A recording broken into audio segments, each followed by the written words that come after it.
¿Qué es una plataforma ciudadana para ustedes? Guillermo, por favor. Gracias. Buenas tardes, buenas noches.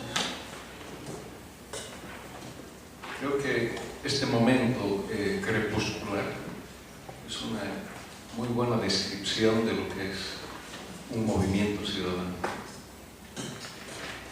No es ni siglo XX ni siglo XXI, no es de día ni noche, sino ambas cosas simultáneamente. Es decir, en otros términos, es una combinación, una mezcla, una hibridación o una articulación entre democracia representativa y democracia participativa. Por una parte.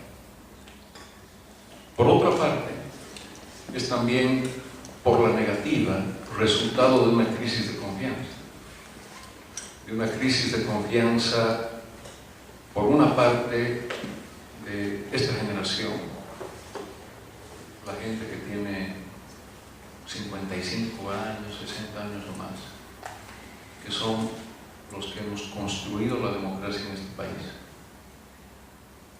y los que hemos padecido nuestra propia incapacidad de comunicar esa tarea, ese trabajo, esa conquista, porque sencillamente estábamos moviéndonos todavía en términos muy limitados, en términos democráticos muy limitados, y no pudimos trascender esa historia y pasarla y compartirla con ustedes.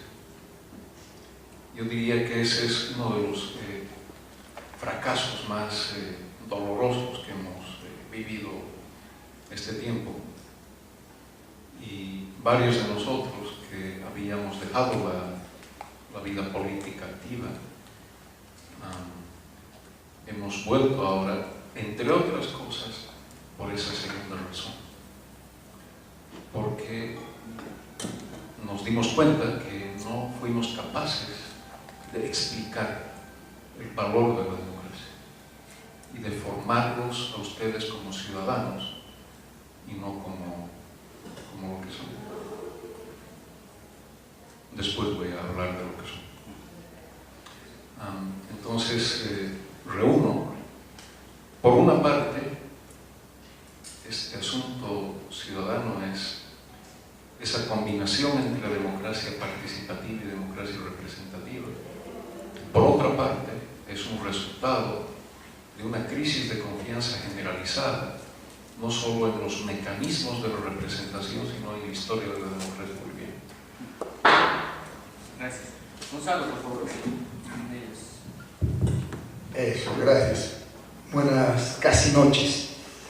A ver, voy a intentar una conceptualización situada. Podría, porque es una de mis cosas favoritas, remontarme a los autores clásicos para hablar de la idea del polites, ¿no? Pero prefiero, porque tiene que ver con esta característica de activismo que ha señalado Marcelo, ubicar en contexto boliviano. No es solo boliviano, desde luego, todos sabemos que está ocurriendo en buena parte del mundo. Curiosamente, incluso allá donde pensamos que eran democracias consolidadas, para usar una terminología que les debe ser familiar. Estoy asumiendo que son estudiantes de ciencia política, todos o la mayoría, pero igual vale para gente que tuviera otro tipo de formación o está en proceso de otra formación. No es un fenómeno local, pero el caso boliviano es bien interesante porque tiene que ver efectivamente con los propios déficits de la democracia representativa. Ni siquiera teníamos una democracia representativa poderosa. De hecho, a comienzos de este siglo, 2001 o 2002, fui consultor para lo que se llamó en su momento la desmonopolización partidaria y por tanto el surgimiento formal de las agrupaciones ciudadanas como posibilidad ámbito de postular también para cargos de elección popular. Pero lo que marca la verdadera irrupción, o sea, quiero decir con eso, ya estaba debilitada la democracia representativa, incluso durante el tiempo de la democracia pactada. ¿Entre quiénes pactaban? Entre partidos, más precisamente líderes de partidos, ¿no? Comparado a ese periodo, que el actual discurso se ha encargado de estigmatizar como neoliberalismo, lo que tenemos ahora es una muy sobreviviente democracia. Va a haber seguramente oportunidad de precisar qué estoy entendiendo por democracia, pero velozmente digamos que tiene que ver con un orden político, ¿no? Donde no solamente de facto opera el orden, ¿no? Un cierto conjunto de reglas más o menos operativas, sino también una vigencia de ciertos valores importantes, entre ellos pluralismo, entre ellos libertad de expresión, libertad de asociación, no solamente con solvencia, sino protegidos por la ley, ¿no? Yo no quiero abundar en eso, quiero enfatizar en este estímulo poderoso del momento actual, que es el desconocimiento del 21F. Guillermo, que ha estado desde los inicios de esto, seguramente me corregirá de que fue antes del 21F, sí, pues, pero precisamente porque sabíamos que ahí se estaba jugando un momento muy especial. Para decirlo brutalmente, fue un error del oficialismo convocar ese referéndum, pero ahora tienen que pagar las consecuencias. Desconocerlo es inaceptable para cualquier persona que tiene sentido común.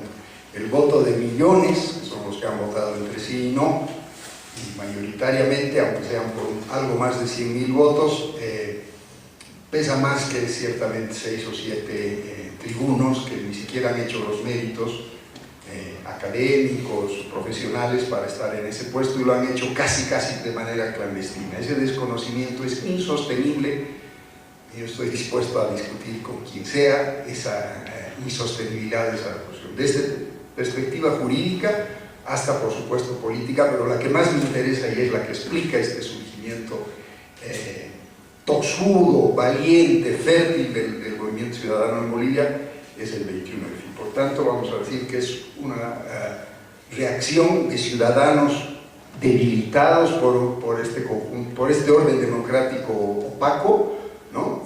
Casi colonizado por los partidos y por los llamados movimientos sociales, que en realidad son grupos de poder corporativizados, ¿no? que recuperan su condición ciudadana, se autoconvocan y quieren hacer valer unas reglas de juego sin las cuales ya no se puede sostener que haya democracia. Gracias, Gonzalo. Sonia, por favor. Gracias, hola, buenas tardes. Un gusto estar en este lugar tan bonito que confunde el día con la noche, ¿no?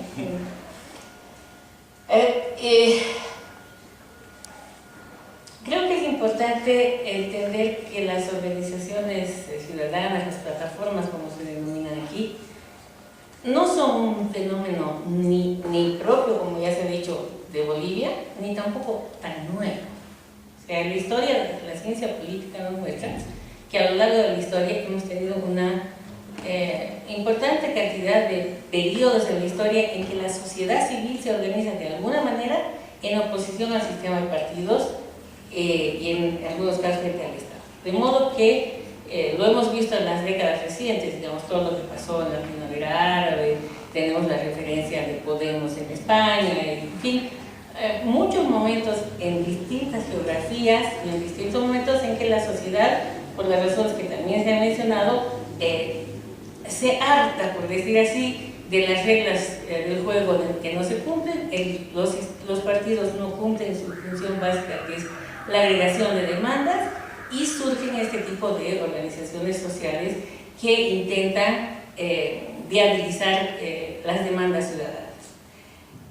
Lo que es novedoso en el mundo en este momento es que esas organizaciones están hoy mediatizadas por el avance de la tecnología y la velocidad con que esta tecnología permite operar. Entonces, lo que en la década de los 80 o 90 pudo haber significado largos procesos de organización y movilización, hoy con un clic puedes tú sacar masas a las calles, y eso, aunque parece que es lo mismo, no es lo mismo, porque ya está hablando de un nivel de desafíos distintos a la democracia, que es sobre lo que vamos a hablar después. Ahora, en el caso particular de Bolivia, las organizaciones ciudadanas tienen la ventaja de no tener una memoria histórica larga de partidos democráticos. Los partidos en nuestro país, los realmente existentes, han sido partidos que han sucumbido al poder y sus bañas, se han priizado, por decirlo de alguna manera, más rápido que el PRI en México o que el populismo argentino, de modo que son partidos que han caído, por circunstancias históricas naturalmente, pero que han caído en una utilización, usurpación del Estado, presidencialismo, todo lo que ustedes seguramente ya han estudiado, pero que han permitido que durante mucho tiempo lo que Zabaleta Mercado hablaba es que esa ausencia de partidos hubiera dado a lo que llamábamos el poder dual. La Central Obrera Boliviana era la voz, entre comillas, de clase ciudadana y popular, que de alguna manera hacía que, por ejemplo, los partidos políticos traten de meterse a la Central Obrera Boliviana para ocultarse detrás de las faldas de la clase obrera, por decirlo de alguna manera, ya termino, como una forma de existencia que no mostraba ni la necesidad ni de partidos ni de organizaciones ciudadanas. Con el gobierno del MAS lo que ocurre es que se cooptan las organizaciones sociales, se fractura la Central Obrera Boliviana, se destruye el sistema político y emerge como una forma de respuesta ciudadana esta vez este conjunto de organizaciones, pero que de alguna manera, y yo creo que eso lo vamos a ver más adelante, se caracterizan por rasgos nuevos de la cultura política, pero también por viejas mañas. Entonces la pregunta que yo por lo menos me hago es, ¿y las plataformas qué? Muchas gracias. A ver, entonces, dado un poco el marco general que tenemos, por un lado, Guillermo nos hablaba de una mezcla de democracia participativa con democracia representativa. Gonzalo nos hablaba del tema de la democracia representativa débil, y luego por tanto la cooptación y toda la lógica, digamos, corporativista que hay en la política. Y Sonia, que nos hablaba de que algo no es algo nuevo realmente, ¿no? Es decir, que también emerge a propósito, digamos, un poco de la debilidad o de la crisis, llámenle como quieran, del tema de la democracia representativa. Y un elemento que entra ahora, que es bien importante, el tema de la mediatización, ¿no? Creo que eso es un detonante hoy día en los tiempos actuales, ¿no? Ahora, teniendo un poco ese marco general, la siguiente cuestión que a nosotros, digamos, un poco nos interesa ver ya en términos más específicos es, ¿cuál creen ustedes que es el funcionamiento interno, es decir, cómo se da el funcionamiento interno de una plataforma ciudadana?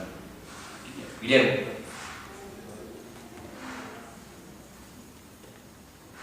Este es un asunto, bueno, yo voy a enfatizar la cuestión más descriptiva.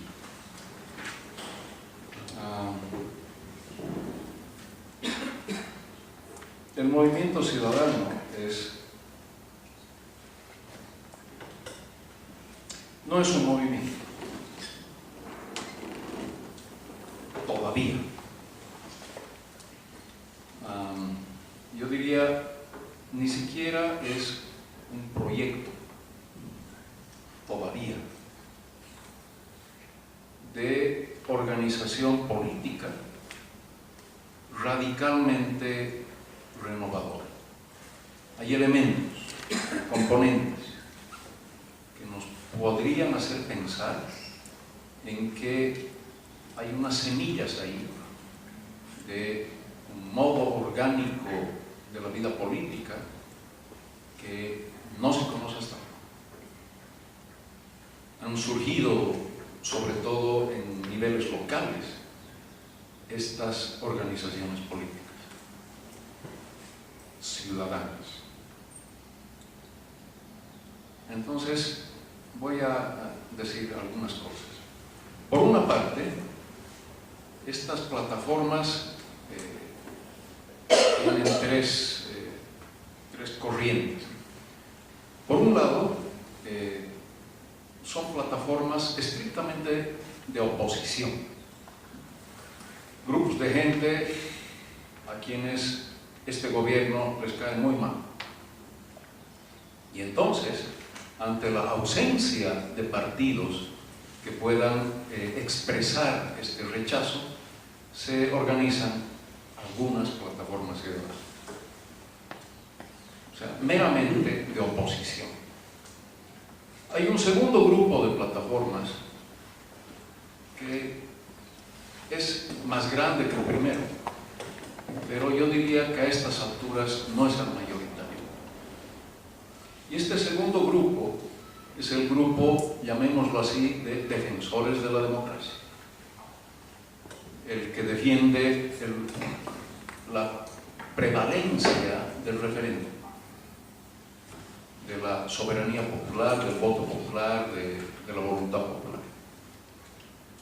Estas plataformas 21F están en todo el país y ese es su objetivo y ese es su mecanismo de acumulación y de aglomeración. Hay un tercer grupo de plataformas. Quizás en este momento, cuantitativamente, sean las mayoritarias o por lo menos andan al mismo nivel de las defensivas. Y este tercer grupo es un grupo que está comenzando a imaginar un país distinto. Un país distinto con un sujeto político distinto. Comenzando. El sujeto político es la ciudadanía, que no tiene que ver con movimientos sociales y no tiene que ver con partidos. Va más allá de ambos, aunque los incorpora, los asume, finalmente forman parte de nuestra historia. Y por otra parte, en esa medida, en la medida en que van a construirse como un sujeto político nuevo, también proponen un proyecto de país absolutamente distinto. Yo diría que en el primer caso hay algunos elementos de la historia política local en algunos lugares donde podemos encontrar estos movimientos ciudadanos con nombre y apellido. Uno de ellos, para que tengan un ejemplo, es, no estoy muy seguro del nombre, es algo así como La Red. Es un grupo, es un movimiento ciudadano en Buenos Aires y trabaja únicamente ahí, en Buenos Aires, en el ámbito local, con mecanismos de redes sociales. Y esto implica consulta, participación, protocolos de toma de decisión, etcétera, etcétera. Y por otra parte, lo que podríamos llamar un gobierno de ciudadanos está también diseñado gruesamente, sobre todo en los partidos, no en los partidos, en movimientos en Europa del Norte, en los países escandinavos, lo que por allá se llama un gobierno abierto, donde transparencia, consulta y participación son los ejes, las características de ese gobierno. Un gobierno obviamente no reducido al Estado nunca más. Nunca más. Entonces, creo que las plataformas que interesan en este momento no son las de oposición, ni siquiera las plataformas defensivas, sino este otro grupo de plataformas que está diseñando al nuevo sujeto político y al gobierno de ciudadanos. Es un trabajo muy complicado, porque no hay antecedentes. Antecedentes teóricos son antecedentes muy precarios, muy dispersos,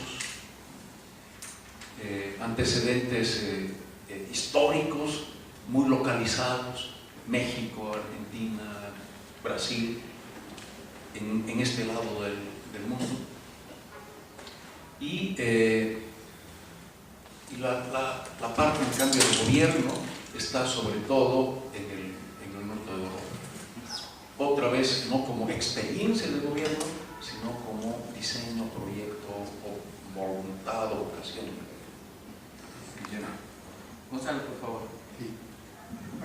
A mí me gustaría abordar este punto de cómo operan, básicamente bajo la forma de la paradoja. Porque esta naturaleza autoconvocada, igualitaria, ¿no? Es una igualdad positiva, si quieren, ¿no? No es la igualdad de la sociología funcionalista, ¿no? que tiende a tirar hacia abajo, ¿no? Eso que se llama efecto de demostración, ¿no? Porque ellos, ¿no? Es como la envidia institucionalizada, no, esta es otra cosa, es reconocimiento y reivindicación de igualdad de derechos, sobre todo políticos, ¿no? La ciudadanía está fuertemente ligada a la idea política, al ámbito político. En los últimos tiempos se ha enfatizado en otras formas de ciudadanía, con buenas razones, pero un poco han diluido la fuerza de la ciudadanía. Entonces uno escucha decir a algunos semi-abogados oficialistas, digo semi porque están muy mal formados, ¿no? Que creen que es una cosa antigua, ¿no? Cuando es justamente lo de estos tiempos. Si algo va a caracterizar a la política de estos tiempos, por un lado es la emergencia de estos caudillos que nos hacen temblar, ¿no? Porque tienen un discurso y un desprecio por las formas de institucionalidad, pero por otro lado, conjuntamente están los movimientos ciudadanos, ¿no? Así en plural, porque son bien diversos, incluso aquí en Bolivia, incluso en este momento, ¿no? Para decirles algo. Creíamos que con la entrada de Carlos Mesa al escenario político, ya abiertamente aceptando candidatura, iba a haber un apoyo masivo. No ha ocurrido eso. Tampoco es que el rechazo es total y cerrado, pero se han dividido aguas. Y tiene que ver básicamente con la profunda desconfianza a los caudillos y a las estructuras partidarias, que son, por su nombre lo está sugiriendo, estructuras necesariamente jerárquicas. ¿Jerárquicas para qué? Para tomar decisiones.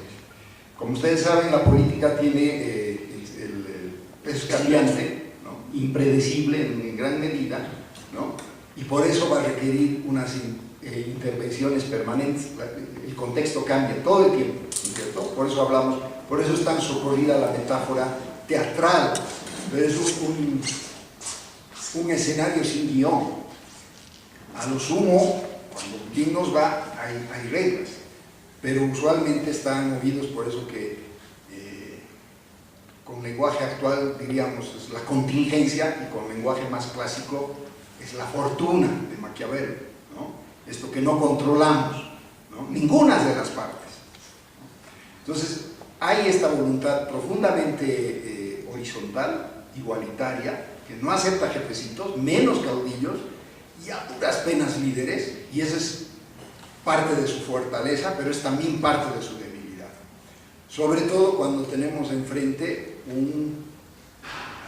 un monstruo corporativo fuertemente unificado en su mando. Y digo mando cuando podría decir en el capricho del caudillo, ¿no?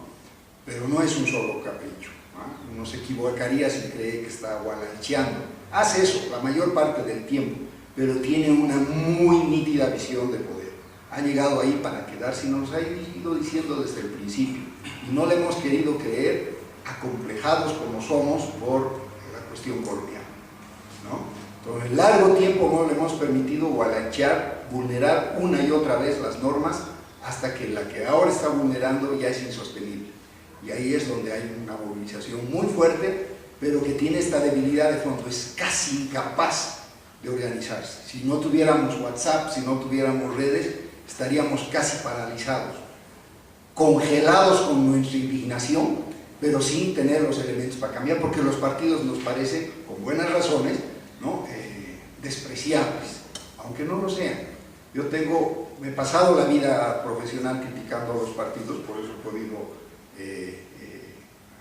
argumentar a favor de las agrupaciones ciudadanas como vía para desmonopolizar los partidos, pero cumplen un rol, aun cuando lo hacen a medias, aun cuando lo hacen mal. El drama es que terminan siendo brutalmente caudillistas, y ahí es donde ya son insostenibles y rechazables. pero la idea de partido sigue siendo valiosa, a pesar de que el buen Michels ya hace un siglo nos había advertido que son máquinas de poder. Yo quisiera aportar con otra perspectiva respecto de cómo funcionan las plataformas. Ya se ha dicho que en general las plataformas tienen esta vocación de horizontalidad, de igualdad y de consensos participativos y todas estas palabras virtuosas con las que se identifican los grupos ciudadanos.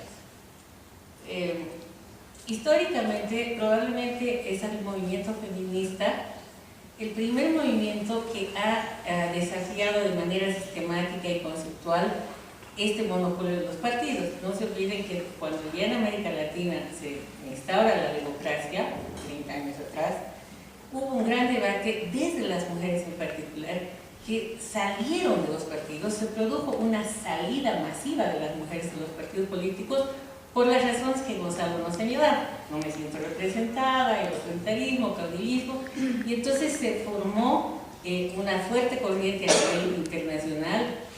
Hablo de América Latina, pero esto se ha visto en otras regiones, que las mujeres querían su autonomía y no querían estar en los partidos donde la toma de decisiones era centralismo democrático, congresos, aparato, partido, valor del dinero, de dónde financias, uso del tiempo, en fin, una cantidad de elementos que hacían que las mujeres quedaran virtualmente excluidas de la toma de decisiones o invitadas a servir el café, ¿no?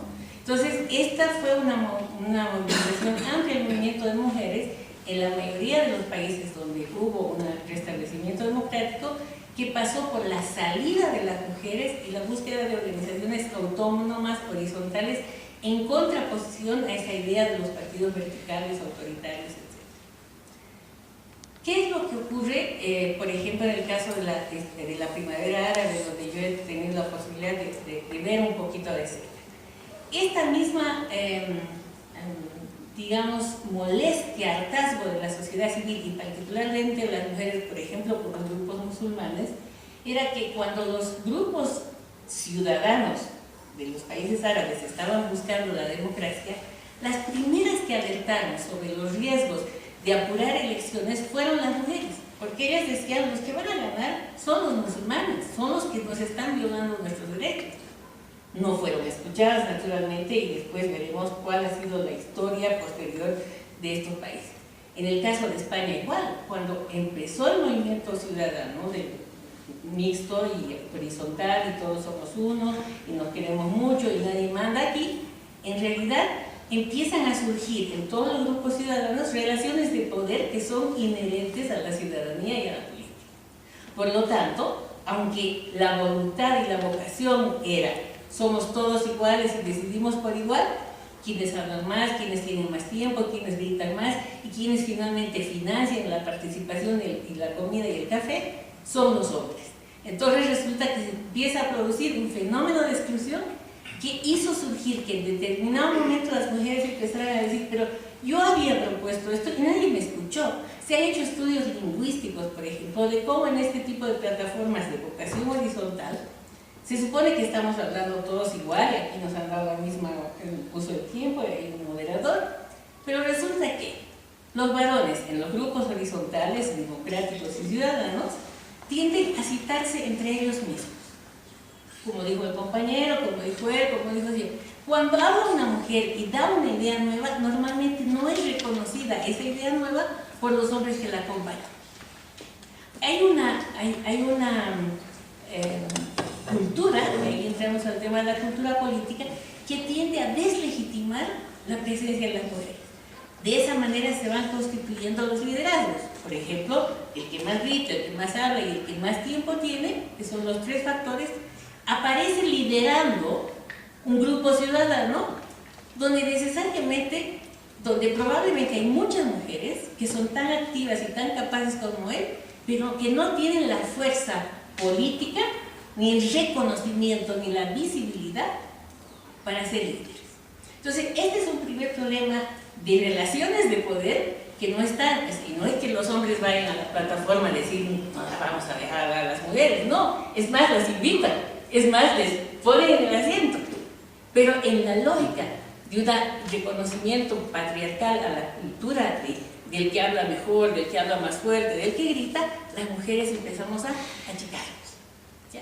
Entonces, este es un primer elemento que hay que tener en cuenta para relativizar aquello de que las plataformas somos todas iguales y hermanitos y nos queremos como una cofradía. No, somos un grupo donde hay relaciones de poder. La segunda cuestión es el tema de la representación. Habla por mí, y esto también viene, por lo menos en mi caso, de la experiencia del feminismo, que tiene siempre un gran dilema entre hablar a nombre de o hablar cuando a mí me eligen presidenta de mi curso, lo que yo voy y le digo al rector es lo que yo pienso, es lo que piensa mi curso. Si mi curso no me ha dado un mandato, ahora yo qué hago, tengo que ir a volver a consultar. Este dilema permanente entre soy representante porque soy la mejor de todas y por lo tanto me han dado la confianza a mí de ir a hablar a nombre de todas o de todos, resulta que en una situación de hartazgo político y todo lo que los compañeros ya han mencionado, cuando se genera una plataforma, no solamente hay la desconfianza hacia los de afuera, hay la desconfianza hacia los de adentro. Ojo que te estés pasando de la raya, sales mucho en la tele, tuiteas demasiado, seguro que tienes tu grupo de apoyo para que whatsappeen tus cosas. Entonces, hay un tema en que el concepto de la confianza al otro no es solamente un problema de la desconfianza. Hemos crecido en una sociedad donde sabemos que nos van a engañar, que nos van a timar. Más aún cuando estamos saliendo de un gobierno que en 12 años lo único que ha hecho es mentir. Digo, estoy exagerando, no me van a...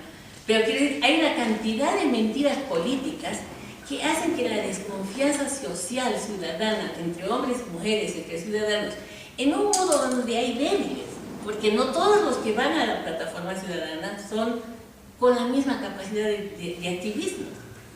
Entonces, aquí hay un tema también muy interesante en el cómo funcionan las plataformas. Se supone que funcionan con las capacidades individuales, pero nunca más clara la brecha y la segmentación de las capacidades sociales. Una chica como ustedes que tiene un hijo no va a poder ir a todas las marchas y su pareja seguramente que va a poder, porque ella está atada a su maternidad, a su lactancia, tiene que cambiar los pañales. Entonces, claro, las chicas no tienen la fuerza. Hay una división sexual, hay una división social y el trabajo que hace que aunque todos queramos ser igualitarios, terminamos siendo desiguales. Entonces se plantea el tema del orden, se plantea el tema de la representación, de la representatividad, de la toma de decisiones. Claro, y las plataformas, como no se sabe qué es una plataforma, se reúnen a jugar fútbol y a la salida del partido ya están 12 de los hombres de una plataforma de 20 que tienen mayoría, van a la reunión y ya se han puesto de acuerdo. Entonces, hay un tema en un determinado momento que eso se tiene que formalizar.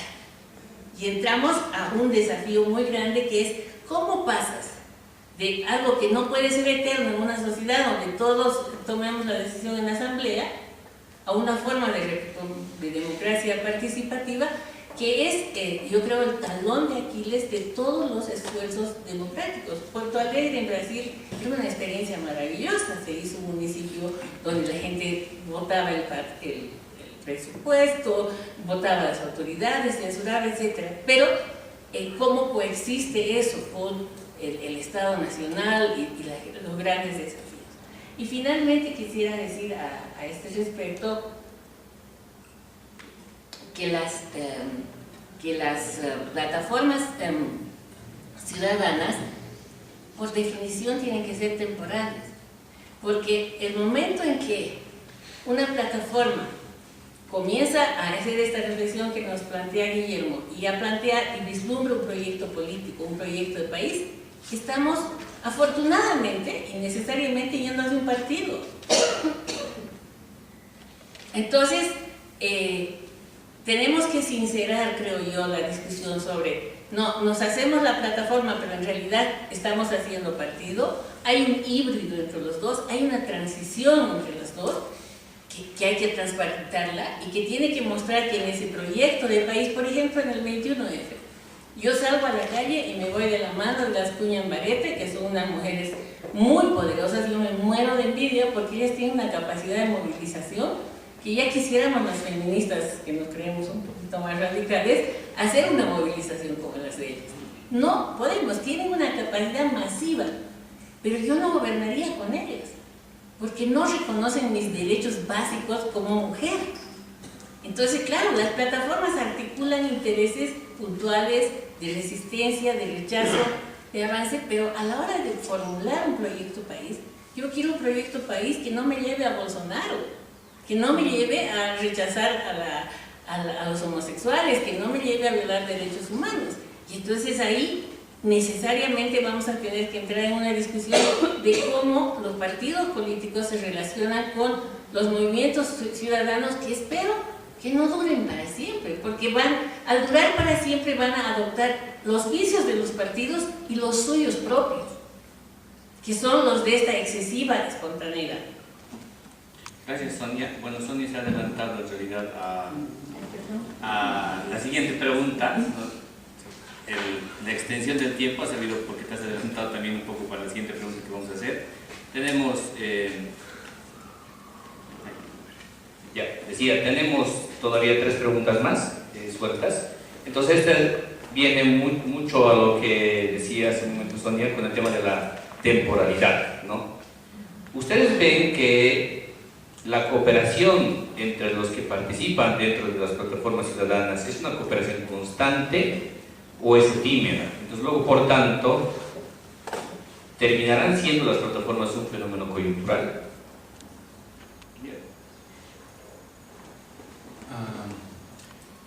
Debe ser un fenómeno coyuntural.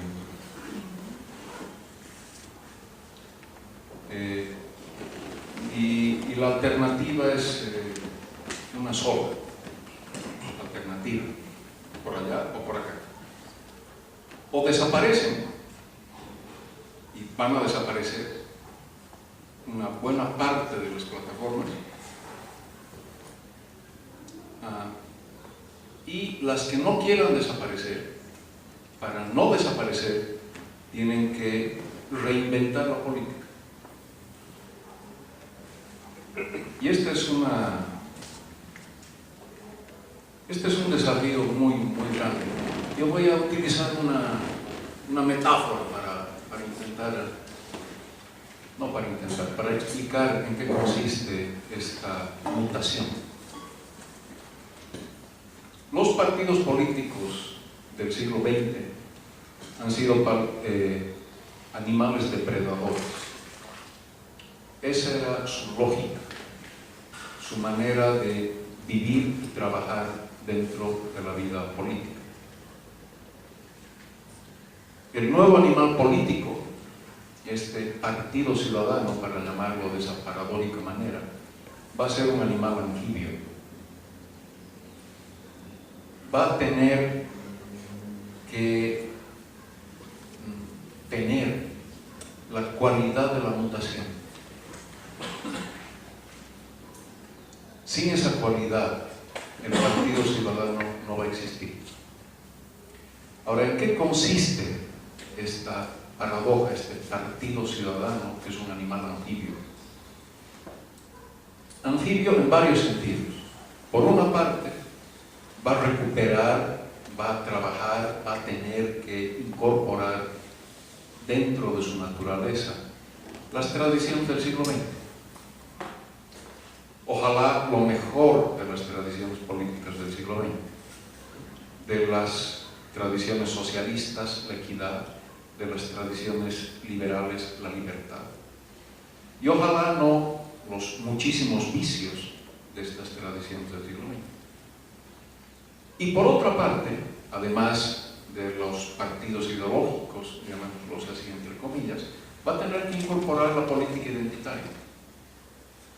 Es decir, este partido ciudadano va a estar constituido también por causas: el feminismo, el indigenismo, el ecologismo, y van a tener que coexistir, convivir de una manera conflictiva, pero yo esperaría que de una manera creativa, estas 5, por lo menos 5 corrientes o tendencias en el Partido Ciudadano.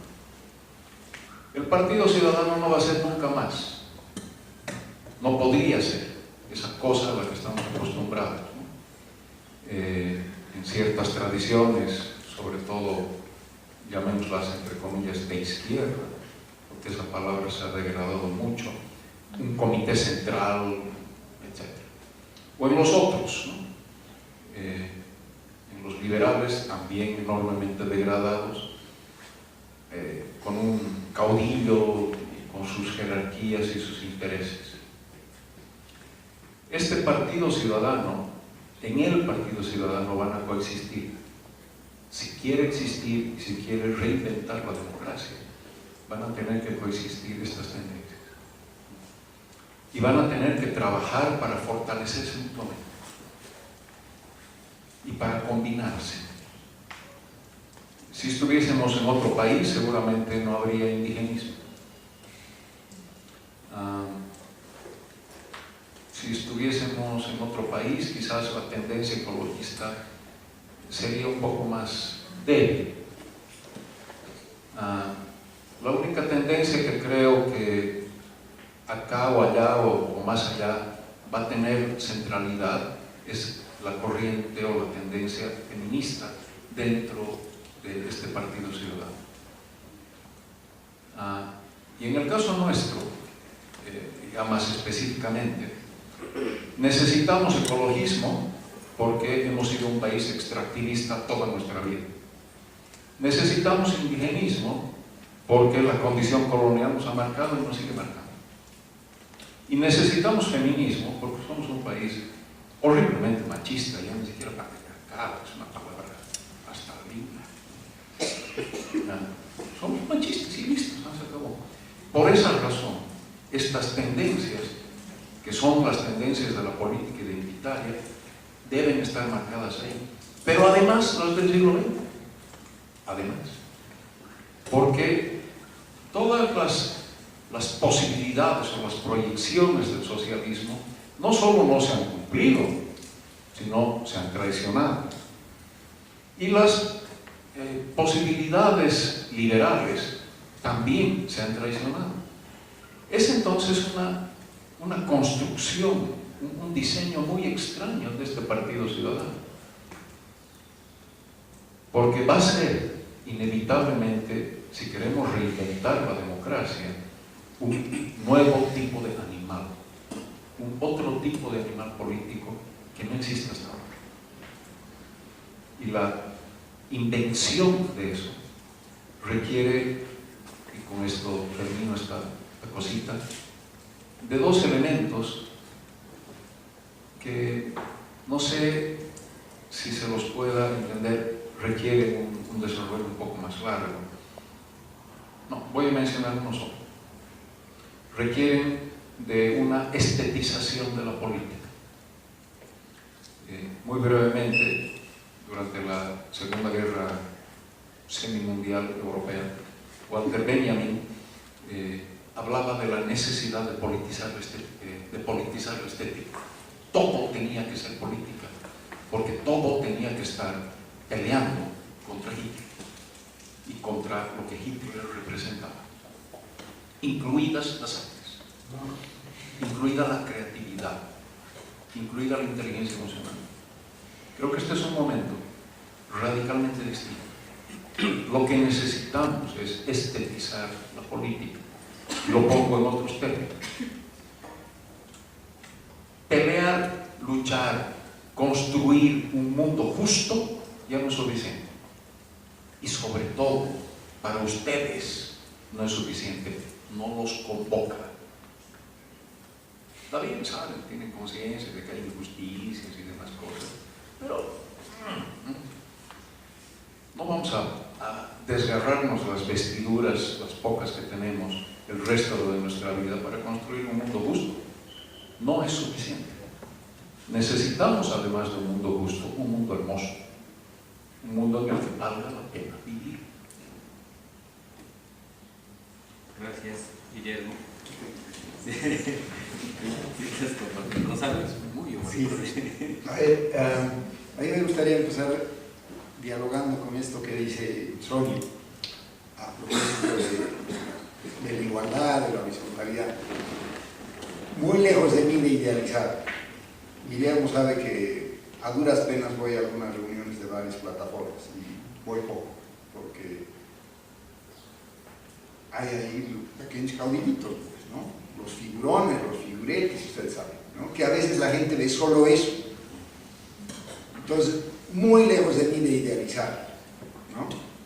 Yo creo que hay tan varios tipos de especies ahí, algunos que francamente me generan rechazo, si no fuera porque hay un problema mayor a enfrentar. Pero, ¿cómo podría haber algo novedoso de la nada? Reflexionemos eso. La cultura es básicamente el cambio a partir de lo existente, y la cultura política también. Entonces no es que de la noche a la mañana así haya un monstruito como el que está surgiendo, ¿no? Azul y excitadísimo e insaciable, ¿no? No por ello de pronto los bolivianos y las bolivianas nos vamos a convertir en angelitos republicanos, ¿no? No hay manera, no puede ocurrir eso. Lo que sí puede ocurrir y está ocurriendo, y ese es el dato novedoso, es que los que somos, ¿no? Con algunos de nuestros sueños, feministas, indianistas, indigenistas, republicanos, ¿no? Decidimos tomarnos en serio, ¿no? Y ponernos al espacio público.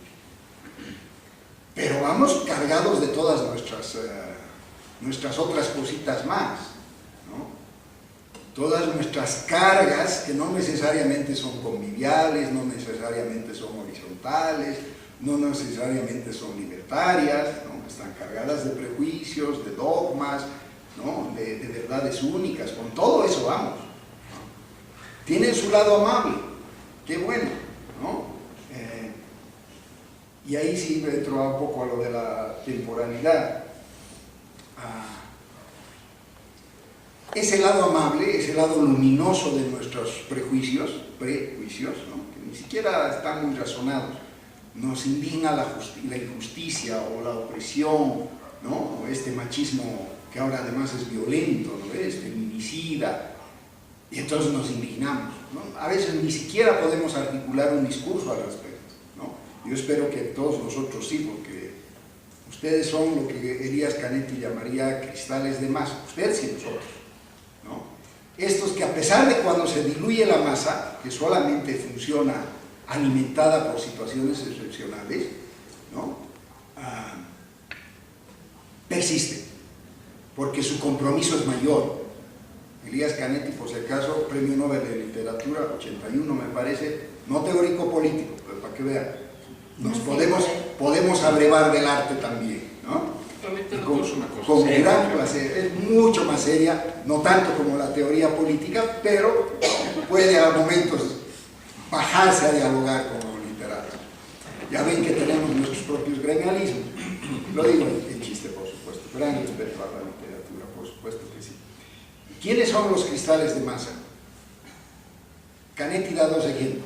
Son los oficiales del ejército, el ejército es la masa, los oficiales son los cristales de masa, y la iglesia son los curas, no tanto los obispos, los que están en el llano junto con la eclesia, ¿no? Con toda el rebaño, ¿no? Porque la imagen de masa de la iglesia es el rebaño, y por eso yo he tenido mis distancias algún momento con la iglesia católica.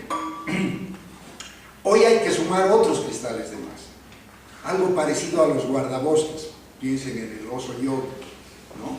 Que puede ser muy firme defendiendo cosas, pero también muy amable, muy convivial, invita a una cosa, y rompe esta idea puramente militarizada, digamos, de estos comprometidos. Y las amazonas, no las princesas, está bien, uno puede mimar a alguien como princesa, pero son delicadas, son casi inútiles, como no sea la seducción. Las amazonas son guerreras, tienen la feminidad, pero son guerreras. No es cuestión de que Caín se vuelva mujer, no estoy diciendo eso. Estoy diciendo de que a nuestras fortalezas ya de inicios hay que añadirles no nuestros lados oscuros, sino los lados luminosos que a veces ni siquiera somos conscientes de tener.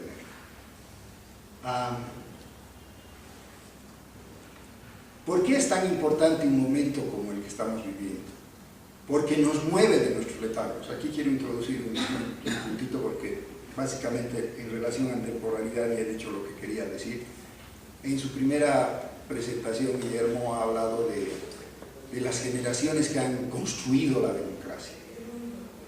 Yo estoy cerca de esas, no soy tan viejo como Guillermo, verán, ¿no ven? Bastante más joven, pero cercano, digamos. Yo estaba en colegio, él era universitario, y sí me ha tocado ver las luchas por la democracia, ¿no? Y sí, no fueron masivas como en otros países, no fue la guerra sucia de la Argentina o de Chile o de Uruguay, que ahí fueron más cainitas, ¿no? Pero la nuestra fue selectiva, mató a los mejores, ¿no?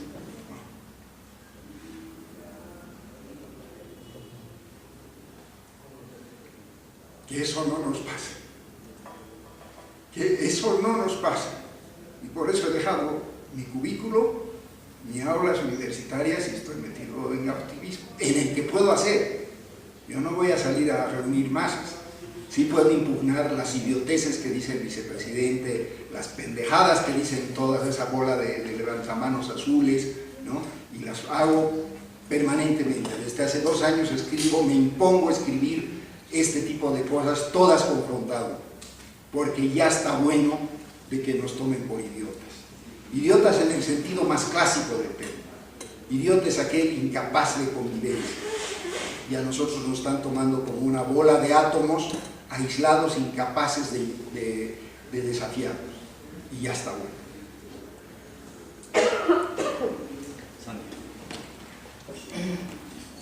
Gracias, Gonzalo.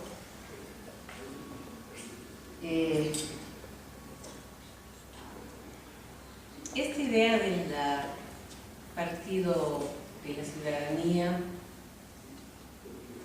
es una idea muy rica, muy difícil de escudriñarla en todas sus aristas, ¿no? Quisiera señalar un gran dilema que hay que enfrentar, que hace a la construcción de una nueva forma de hacer política, de un nuevo partido, pero también hace al reconocimiento de formas que han estado habitualmente silenciadas en la práctica política. Y es cómo tú construyes una entidad que favorezca la democracia y lidere el desarrollo económico, social y político de una sociedad, constituida por ciudadanos y ciudadanas, que somos sujetos individuales portadores de derechos, que este es un tema que en el caso de nuestro país con la Constitución, la palabra ciudadanía aparece 2 veces en la Constitución y de manera subordinada, porque en realidad lo que nuestra Constitución hace es convertir a los ciudadanos en colectivos, en conglomerados, en grupos de identidad. Entonces, eres pluricultural, eres originario, campesino. La identidad se constituye en el sujeto jurídico y en la práctica política esos sujetos asociados a los movimientos sociales son los que permiten operar y materializar la política. Entonces, Guillermo nos dice, por una idea que a mí me parece interesante, que es el Partido de Ciudadanos, a la vez que deban conjugar las políticas de identidad. Pero el gran desafío y el gran dilema de esto es que el Partido de Ciudadanos es un partido que tiene que reconocerle a cada individuo, e individuo en este caso, el derecho a decidir, la libertad, la igualdad en la libertad. Eso es un partido de ciudadanos.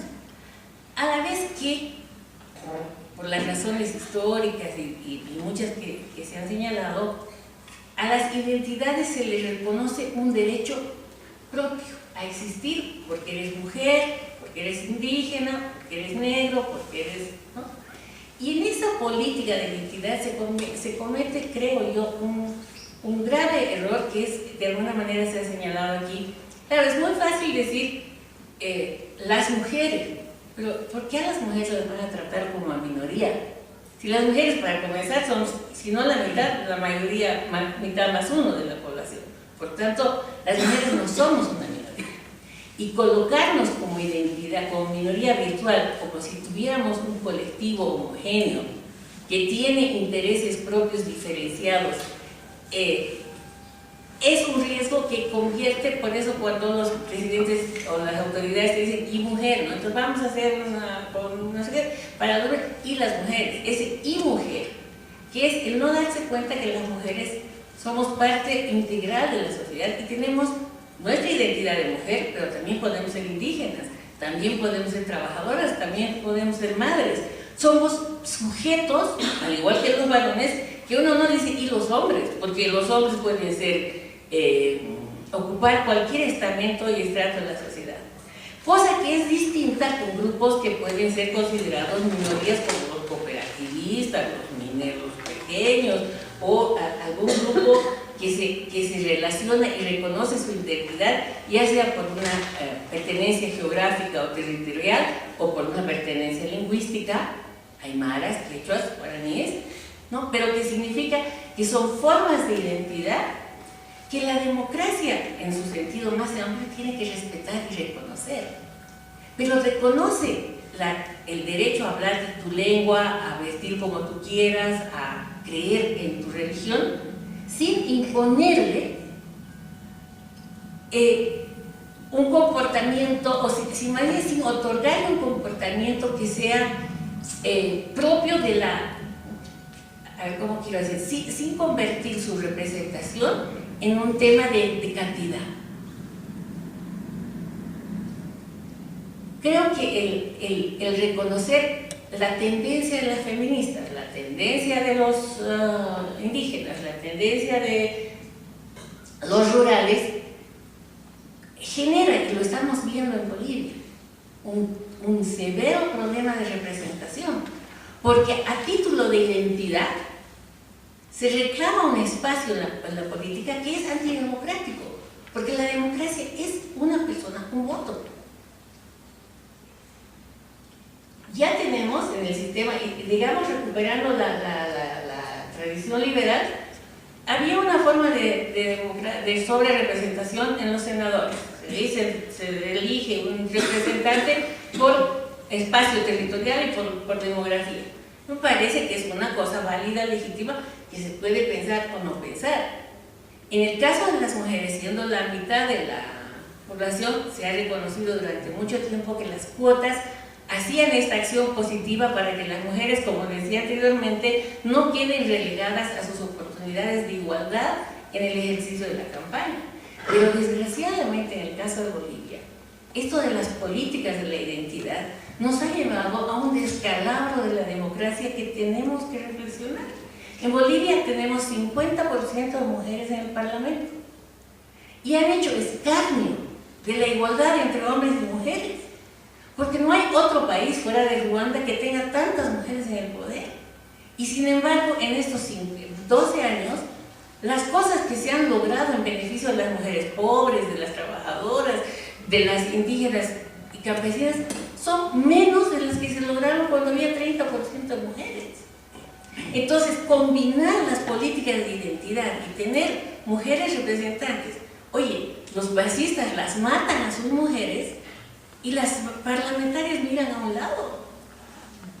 Entonces, en el caso de Bolivia va a ser muy difícil convencer a la gente que es importante tener un equilibrio de hombres y mujeres, si la mitad de las mujeres son tan malas como la mitad de los hombres?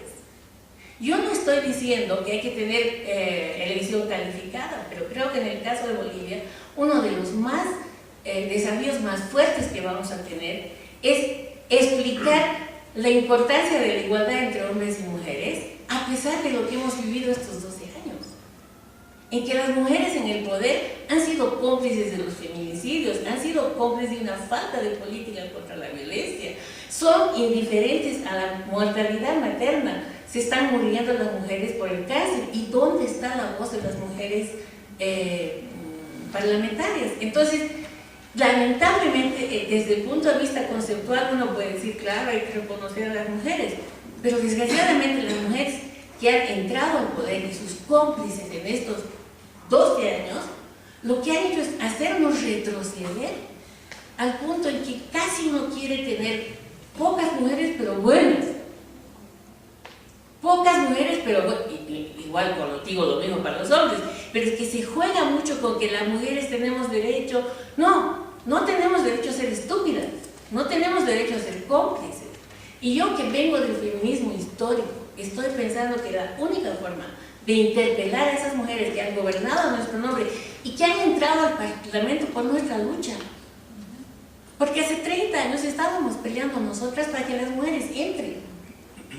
Han entrado y están castigando a mujeres, siendo cómplices de la señora Chacollo, es decir, han convertido el poder de las mujeres en lo peor que puede ser como política de identidad. De modo que sí, yo creo que estoy de acuerdo, hay que hacer una reflexión profunda y cómo conjugar lo individual con lo colectivo.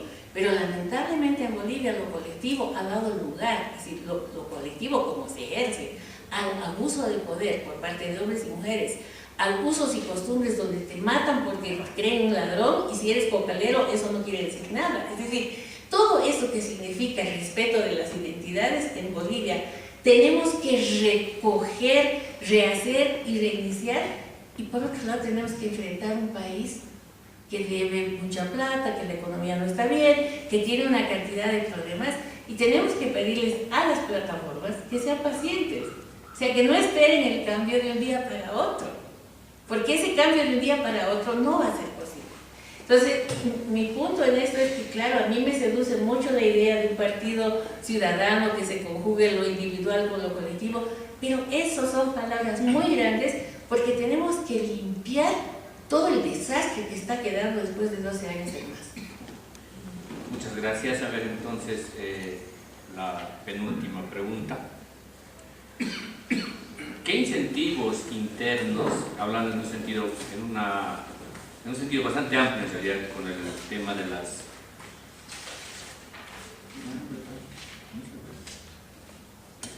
Bueno, sí. A ver, decía, en un sentido bastante amplio, ¿cuáles son los incentivos que ofrece una plataforma ciudadana? Y relacionado con eso, se asocia mucho el tema de que la cantidad de personas que integran una plataforma ciudadana es sinónimo de fortaleza. ¿Creen ustedes que esto es correcto o no?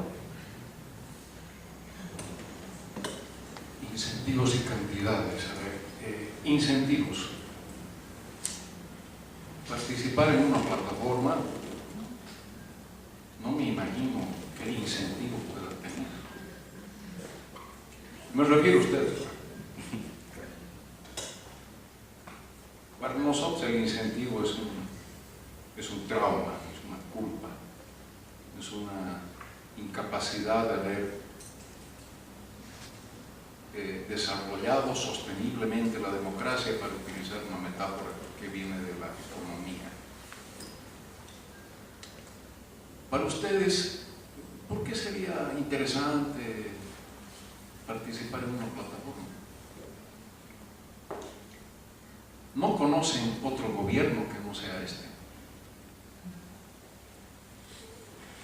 ¿No conocen la lucha contra las dictaduras? Eso les parece cuento de los abuelitas. decir que es una falacia abuelita. No, nada. Parece una maravilla los abuelitos. Mi abuela me enseñó casi todo, ¿sí? Mi abuela, no mi abuela. De las abuelas, no.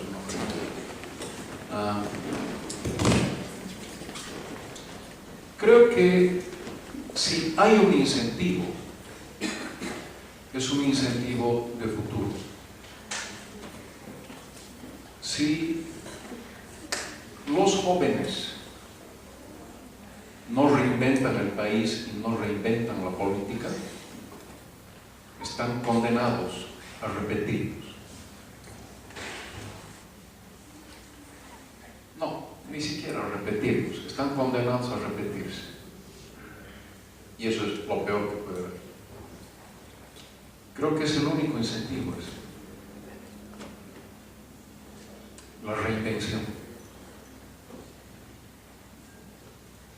Que es un incentivo muy potente y que todavía nosotros no le estamos dando el lugar que tiene. Pero ya nos acercamos. Espero que podamos convocarnos. Y aquí hay una muy significativa diferencia. ¿Por qué las plataformas de la paz están compuestas sobre todo por gente mayor? ¿Y por qué las plataformas de Santa Cruz están compuestas sobre todo por gente joven? ¿A qué se debe esto? Porque es empíricamente así. En Santa Cruz, la mayoría de las plataformas están compuestas por jóvenes, relativamente jóvenes inclusive, gente de nuestra edad.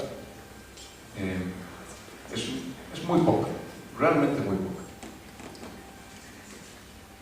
Yo no tengo una explicación en este momento para esa situación. Lo único que se me ha ocurrido pensar en algún momento, bueno, la explicación para lo que sucede en La Paz es más o menos obvia, pero para Santa Cruz creo que tiene que ver con la respuesta a la siguiente pregunta: ¿por qué bailan los universitarios? Porque no bailan aquí nomás, bailan en todas partes. Y este asunto de bailar, a primera vista, ha nacido acá en La Paz hace unos 25 años más o menos. Esto de sustituir la vida política por la vida festiva. La política ya no es suficiente, pues.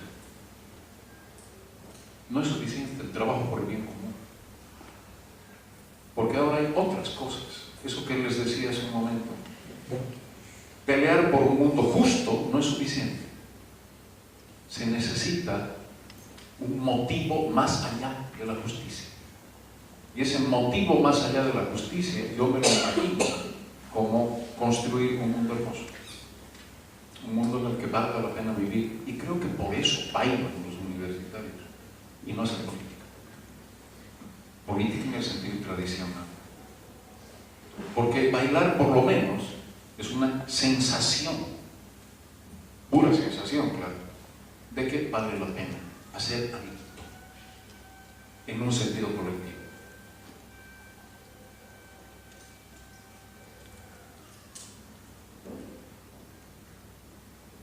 Cantidad. Las plataformas, hay dos tipos de plataformas.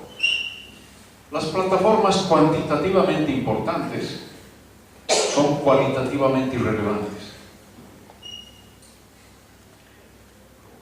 Cuantitativamente importantes porque a la hora de las movilizaciones son capaces de movilizar mucha gente.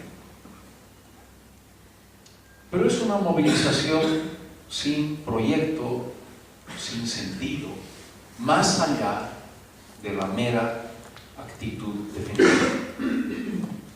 Las plataformas, en cambio, que son cuantitativamente menores, son cualitativamente más importantes. porque son las plataformas de donde está saliendo el programa o los programas, de donde están saliendo las ideas, las nuevas narrativas de la oposición. Porque la oposición tradicional no tiene narrativas que sean capaces de impugnar al gobierno, más allá de acusarlo de las cosas obvias, ¿no?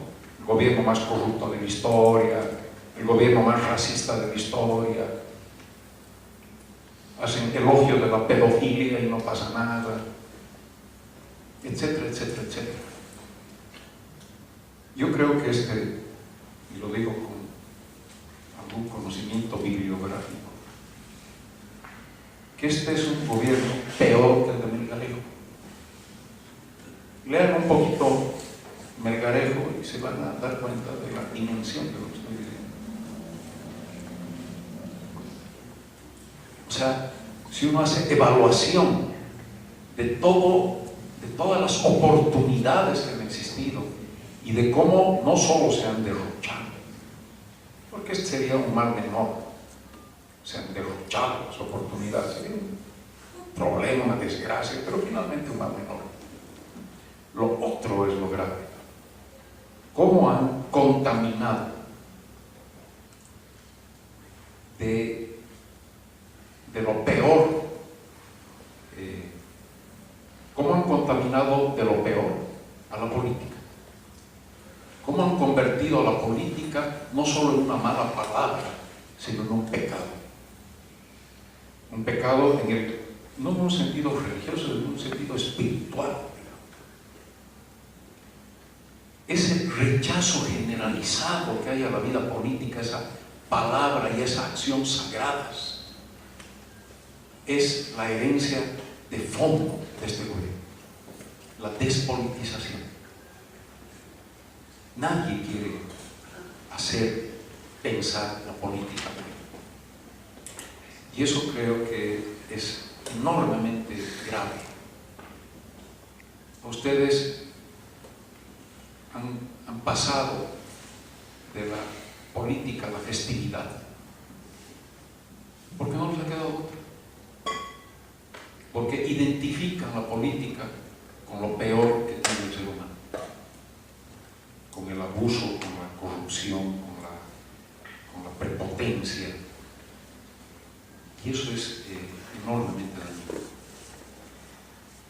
La segunda parte de la pregunta era, con eso está completa. Sí. Entonces, cierro.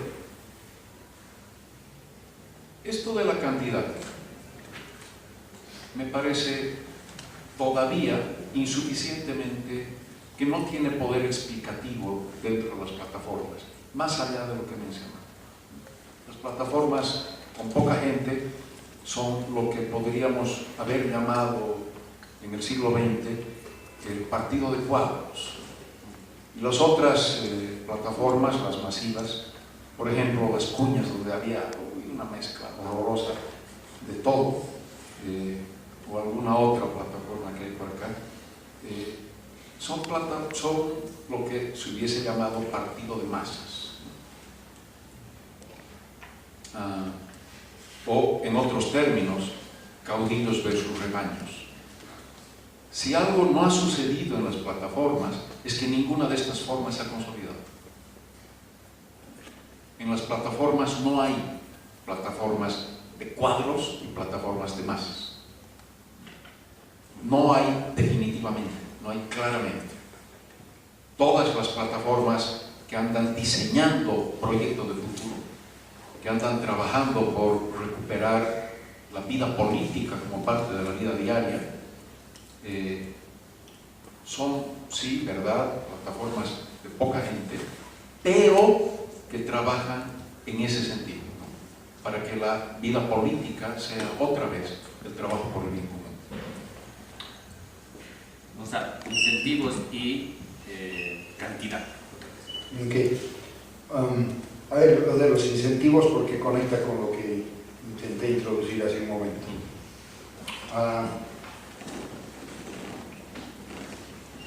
De mucho tiempo de lejanía activa, digamos, tema político, encontré que en ese lugar, y aquí está Erika Lima, que es uno de los que ejemplifica lo que voy a decir, encontré de estos viejos luchadores por la democracia que también estaba volviendo a sus actividades, que de alguna manera fue monopolizada por la gente con mayor vocación de poder, ¿no? Por eso he hablado de los mejores hace rato, ¿no? Los que han sido muertos. Y han quedado los que, claro, los que saben cómo llegar a los lugares, quedarse, usufructuar de ellos, no tanto como los actuales, ¿no? Son maestros en eso, pero hicieron su parte y ayudaron a empobrecer la vida pública y a alejarlos a las nuevas generaciones del ámbito de lo público, ¿no? Como no sea lo festivo, que no es precisamente a mí lo que más me interesa, digamos, de las actividades que puedan hacer los jóvenes, ¿no? No estoy queriendo decir con eso de nuevo, Sonia, que en las plataformas hay puros mejores, ojalá si fuera, no es posible, no digo eso. Pero sí encuentras gente que sí tiene compromisos de vida con este tipo de orden democrático garante de libertades, ¿no? Y no es poca cosa. Y te reanima a tú también involucrarte un poco más de lo que pensabas, ¿no? Porque encuentras un cierto eco, es un poco la idea de la fraternidad, ¿no es cierto? Y en el caso de mujeres, sororidad, ¿no? Donde encuentras, no almas gemelas, pero gente con la que te puedes retroalimentar mutuamente, ¿no? Y yo creo que eso es un reverdecer del ámbito público. Y eso no puede ocurrir sin dimensiones morales, y ahí viene lo de los mejores, ¿no? Por lo menos adhieren a ciertas causas que son fuera de duda buenas: medio ambiente, rechazo al feminicidio como práctica más o menos impune, ¿no? Monopolio de la vida pública, ¿no? Esta cosa que escuchamos, por ejemplo, yo he escrito un artículo, ahí todavía anda Sergio, que ha publicado uno de sus artículos, donde reivindico la idea de lo político, como la idea de la política y la palabra política como una palabra no maldita, ¿no? Pero curiosamente, los que ahora ocupan el espacio político, cuando descalifican demandas de otros, es una reivindicación política, como siendo ilegítima, ¿no? Y ellos son políticos. Claro, en primera parece que no entendieran de qué va el contenido, la validez semántica de la palabra, pero no, en el fondo nos están diciendo que solo ellos pueden hacer política, los demás no. Ustedes no tienen derecho, pueden ser administrados, a lo sumo sectores agradecidos, o porque no se los reprime o porque se los deje en paz, digamos, ¿no? Pero no ciudadanos, porque la dimensión ciudadana es fuertemente política, y yo diría que es irrenunciablemente política, y para eso de nuevo lo de Dios. Pero para no repetir lo anterior, yo creo que es importantísimo asumirse como estos cristales de masa que están obligados a no solamente enfatizar las dimensiones morales, sino hacer una práctica ética. Y eso es ser capaces de cuestionar sus propias acciones. Esa es la diferencia entre ética y moral, ¿no es cierto? La ética implica esta dimensión reflexiva, que puede cuestionar tus propios actos. No solamente lo de los otros, que eso es muy facilito, ¿no? Sino la propia. Fíjense que eso, en un momento distinto, igual de entreguerras, ¿no? Uno de los que más ha vivificado el marxismo ha sido Gramsci, y lo ha hecho desde las mazmorras del fascismo, de las cárceles fascistas. Es un pensador de la derrota, en la derrota, ¿no? Y por eso ve como un horizonte la reforma intelectual, y aquí conecto con lo que tú decías, y moral, ¿no? Porque no se trata solamente de números, ¿no? Y ahí entiendo mucho tu frustración, Sonia, pero yo reivindico el concepto de ciudadanía diferenciada a la manera de esta feminista que seguramente conocen, y si no se la recomiendo, Iris Marion Yang, que era el nombre que me olvidaba el otro día, Guillermo, ¿no? Que puede pensar estas reivindicaciones de sectores diferenciados, no porque sean minoría demográfica, sino porque son minoría de poder, ¿no?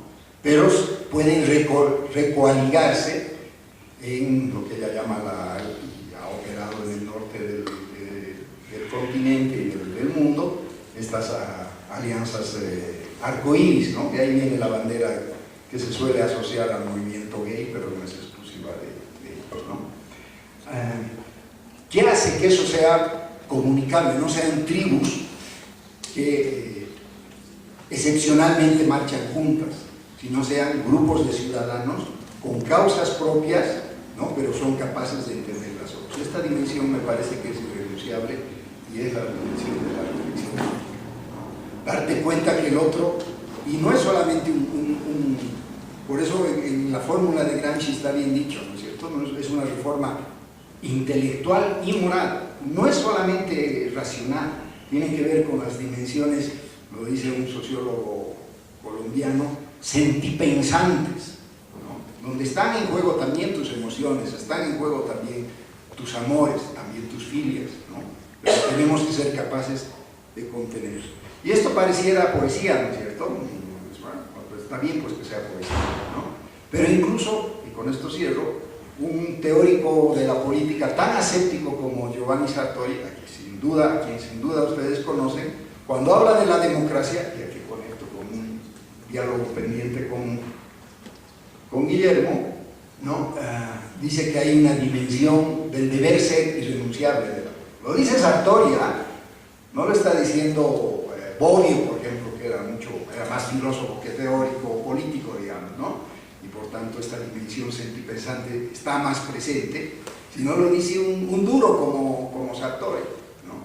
Que en la idea misma de democracia está, para que sea vigente, para que sea renovable, un deber ser, es decir, un continuo ajuste que nunca acaba, porque la historia de la humanidad no tiene un fin predeterminado, y ahí hay por supuesto un movimiento muy explícito contra la teleología más de manual del marxismo, ¿no? O del positivismo, porque no solamente el marxismo pensó la historia como un destino final, la raíz está en Hegel desde luego, ¿no? Pero también en el positivismo había esta idea. Entonces, ¿cómo nos orientamos en un mundo sin fin predeterminado? En este mundo, no estoy hablando del mundo espiritual, en este mundo es en la reflexión, es en el diálogo que obliga a la reflexión, porque el diálogo tiene sentido en la medida en que uno mismo se va modificando ante las buenas razones del otro, no ante cualquiera, menos ante los gritos, menos ante las imposiciones, menos ante los dictums que estamos escuchando, por ejemplo, hoy mismo al vicepresidente, ¿no es cierto? Le está diciendo al TSE, ustedes no tienen que interpretar nada, ustedes tienen que, son operadores, está diciendo, ¿no? De nada les sirve el gran nombre de Tribunal Supremo Electoral, cuarto órgano de poder en igualdad que los otros, no, ustedes son nuestros sirvientes, ¿no? Eso les está diciendo, es decir, no piensen, operen. Y a eso es lo que rechazamos.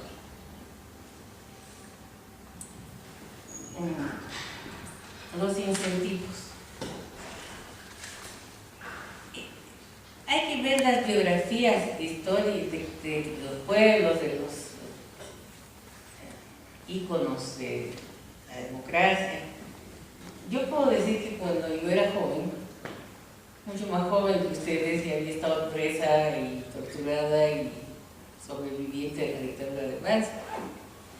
Y la verdad es que me he preguntado, ahora que menos mal que he sobrevivido y vivido muchas cosas más interesantes que estar en esa, que la vida política de la juventud también tiene incentivos como el placer, ¿no? El gusto de ir a una marcha. Es que cuando uno es joven, yo fui tengo que confesar algo muy feo, porque en realidad es una de las cosas más feas que hice. Había los bailes de las debutantes en mi época. Quinceañeras. Entonces las chicas debutantes, que salían sus fotos en el periódico, en el diario, se mandaban a hacer unos vestidos en Estados Unidos, ¿no? Mandaban y sacaban unas 2 o 3 semanas antes las fotos de las chicas que iban a debutar en el Club de La Paz con unos trajes hechos por las modistas de turno de esa época.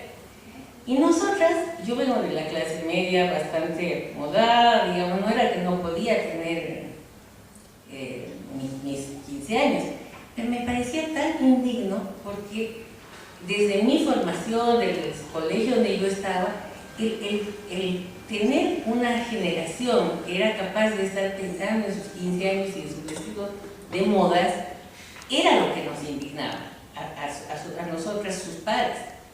Entonces nos organizamos para ir a apedrear el Club de La Paz, ¿no? Imagínense ustedes, eso que era una maravilla, estar ahí. El incentivo era esa especie de adrenalina, de placer, de yo estuve ahí. Después no pude ir a atacar el motel de Sopocachi, porque en esa época la izquierda se está viviendo, ¿no? Porque en esa época el motel y la izquierda era muy puritana, éramos muy puritanos. Entonces, los pobres empleados públicos que iban al motel porque no tenían dónde llevar a sus parejas, tuvieron que enfrentar la furia de estas izquierdistas radicales y vehementes y puritanas, por supuesto. Gracias a Dios que yo después les he contado a mis hijas para que nunca vayan a un motel, ¿no? En Bolivia. Entonces, digamos, había algo en la política que era entre el placer, la rebeldía, la transgresión, la desobediencia, y al mismo tiempo una especie de, como decía Guillermo, la búsqueda de la justicia, ¿no? Ver la pobreza con la que convivíamos. Yo creo que en los jóvenes había, si ustedes tienen, había el suplemento de presencia juvenil, se llama. El otro que yo, gracias a mi madre que ordenaba esas cosas, he visto en los artículos que escribían jóvenes hasta 18 años. Son cosas muy conmovedoras, de jóvenes que hablaban por su país, por sus deseos, por sus aspiraciones. Creo que ahí hay una primera diversión que es como uno va, no porque como ya vas al sindicato para ser dirigente, para el viaje, para la prebenda, no. El incentivo es realmente moral, de hacer algo bueno, de algo importante. En el caso de las mujeres, creo que hay una cosa muy interesante y es ver que tanto la ciudadanía como la política se han expandido gracias a la acción de las mujeres. Cuando en la Revolución Francesa se declararon, se establecieron los derechos de los hombres, los derechos humanos, la Olimpia de Gauche, que fue una primera mujer que desafió y empezó a decir, bueno, si hay derechos, ¿por qué no me los dan a mí como mujer? Hoy en día, cuando ya estamos en el siglo XXI, lo que ocurre es que las mujeres y el movimiento feminista en particular, lo que ha logrado es no solamente que el derecho al voto, a la educación, a la salud y a la vida política sea un derecho reconocido en todas las legislaciones, sino que se ha logrado que cosas que eran consideradas de la familia, del hogar y del mundo privado, como la violencia contra la mujer, hoy sean un derecho que debe ser garantizado por el Estado. Cuando las mujeres han logrado que, por ejemplo, la despenalización del aborto ya no sea un problema de la criminalidad y sea el Estado el que provea los servicios, lo que han hecho es expandir el ámbito de la ciudadanía más allá de las fronteras público-privadas con la que todavía mucha ciencia política se alimenta. De modo que para las mujeres es muy fácil entender que la política es toda forma de cuestionamiento del poder. No solamente el cuestionamiento del poder estatal o público, que es fundamental, pero también es el poder tener, por ejemplo, el derecho a la anticoncepción, por ejemplo, el derecho a una sexualidad sana, por ejemplo, salir a las calles para que no te estigmaticen cuando tú quieres tener una pareja del mismo sexo. Eso es política. Y eso es un incentivo muy importante para la juventud, porque a nosotros que ya hemos pasado la barrera del tiempo, lo que pueden ser prácticas culturales de sexualidad no tienen el costo social que tiene, por ejemplo, para una joven que decide declararse lesbiana y que va a la universidad y quiere besar a su pareja. Eso es político.